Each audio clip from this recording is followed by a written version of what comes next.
Here I am in my ugly ass room with full of things I love, and there's something in the wall. Yeah, that's a Star Wars poster, and I really am a Star Wars fan. Have been for a long time now, and oh, the Acolyte just ended, right? Well, maybe we could do a summary of the show of sorts, which is why I prepared a PowerPoint presentation. Let me just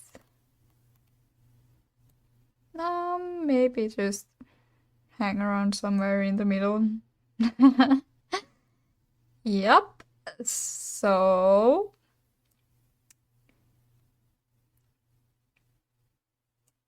yep, let me just chill around this corner and here.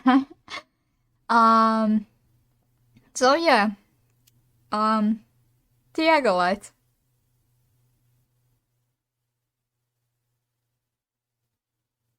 Yep. So first we could just think about the pros and cons of the show. Yeah. Maybe just start with the pros. First of all, Sol and Kimir, they were really good characters. The actors were doing a really good job with what they were most likely given, and well, I just really like the characters, and I as well, it was really nice of them to include cortosis, which is the special like medal that Kimir was wearing. It was really cool seeing the cortosis equipment being used and all the lightsabers being affected and stuff.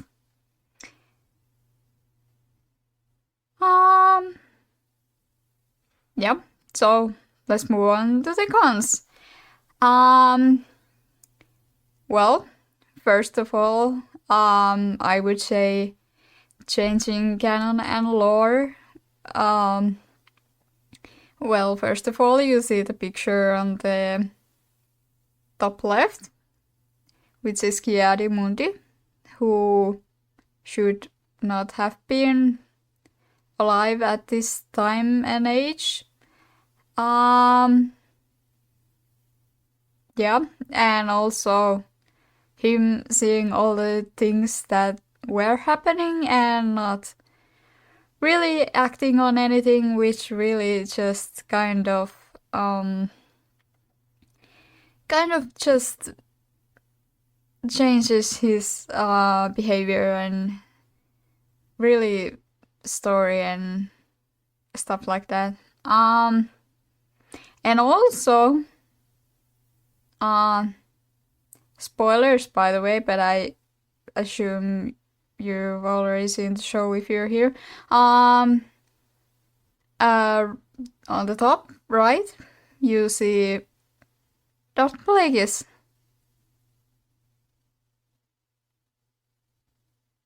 Who really should not also be alive at this time and age. Or if he was, he would have been like around 15 years old and or so. Yeah. Also, well, maybe we'll just move on to the next part. I would just say the disrespect to Jedi in general. Like, they were really showing off that the Jedi are some kind of conspiring people who are just really hiding all of this stuff around this time and age, which is supposed to be in the middle of peacetime. Like, there shouldn't be any people conspiring at this point in time, considering that there has been a peace for so long. So when something just happens, it's not really Jedi like to just keep it to yourself or just not tell, like the Grandmaster Yoda, who is on my right side right now. Yeah. Who also did not apparently sense anything happening, considering he's the Grandmaster, and considering how he looks, I suppose he should be as powerful as he has been in the other films as well, and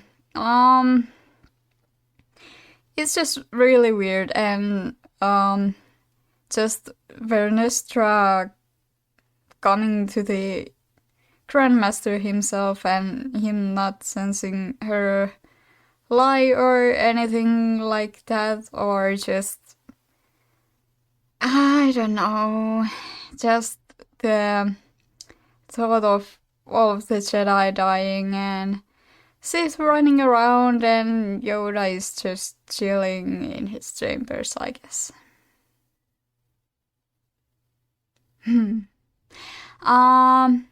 Yeah.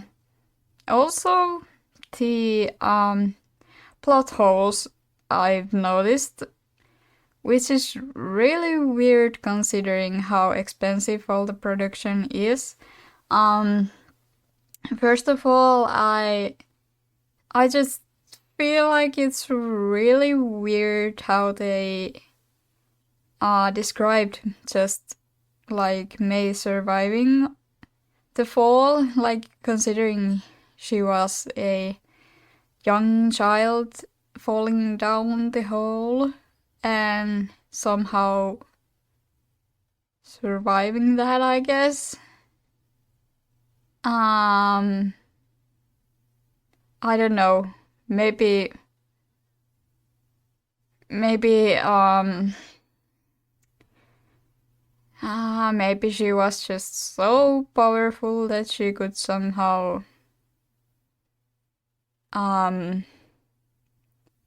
force push her way falling down easily, gently, not hurting herself or anything like that when Saul was having a hard time keeping the bridge on its place, considering he's a Jedi master.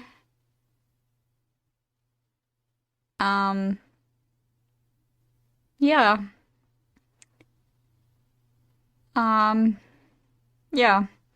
And about that, it's really interesting that Saul decided to hold the bridge instead of the young children who were most likely a little bit more lightweight than the bridge itself. So, I don't know, like, do they think that Jedi had a rule of not using force on each other, or what the heck was going down there? I don't know.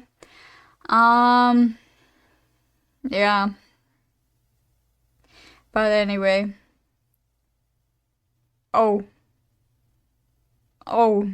And this one thing I completely forgot to mention, but the thing you see on my right middle-ish the picture where Osha has a red lightsaber. So apparently she is powerful enough to bleed her um, Kyber crystal in a matter of seconds. Yeah. Um. Um. Yeah. So considering the fact that um, Anakin Skywalker, the chosen one, was supposed to be, you know, the chosen one and the strongest one, like he should have been basically the only one that was born out of the Force. And somehow there's these two super OP two women that are actually one person, and yeah.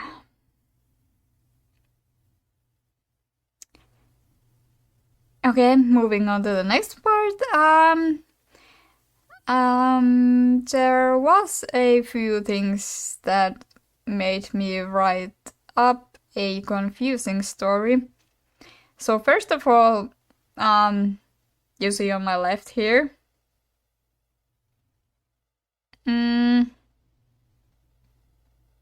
So I guess there was a love story somewhere where I kind of probably missed something. I don't know. I really never saw anything story-wise that would have made it logical for these two characters to fall for one another. But suddenly they were just fallen for one another.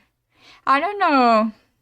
I just feel like there was probably some story missing, or the characters are just really, how would I say it?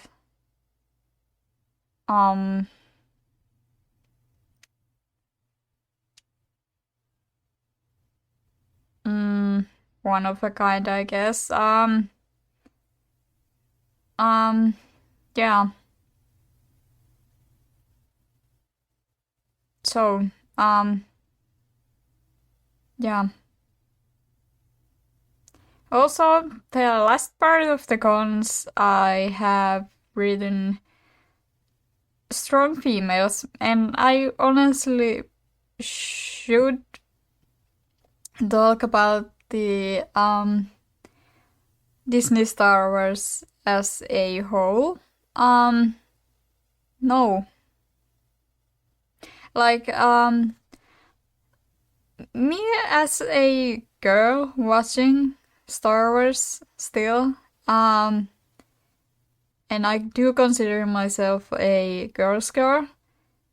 I don't know what Disney is doing. Like, well, for once, I was a really huge fan of Leia and Padme, but I don't know where Disney just doesn't do a good job. Like, I'm trying to think of one good female character that they have come up with. If Ahsoka was not considered Disney characters, I'm having a hard time.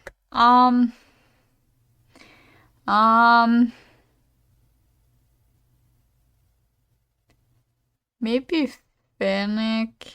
I don't know. She's even a little bit more interesting, I think. But like, I just feel like Disney thinks that they have to make a strong female character, and they just try to do a really OP character who is female.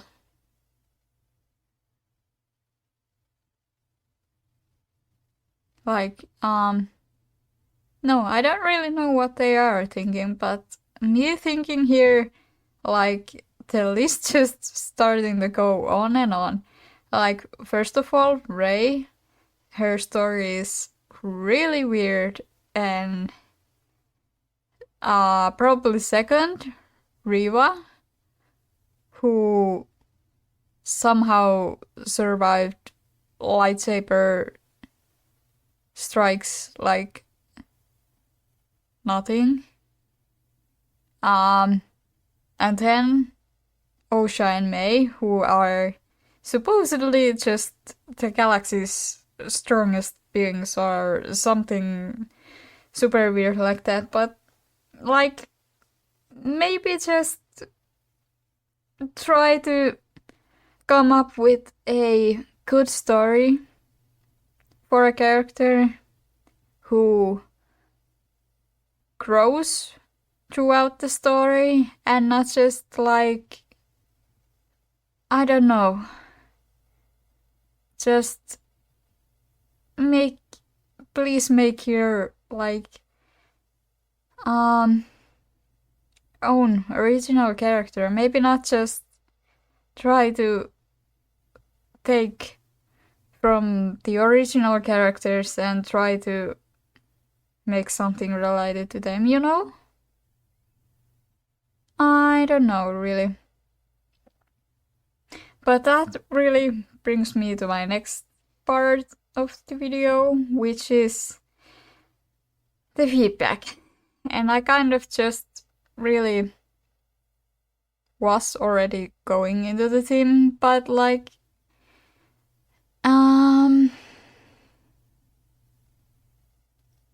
well, if I go back to this show in its own, like, maybe just leave the original characters be and not touch them, not change things about them, not like, please at least try to consider all of the story as they are, and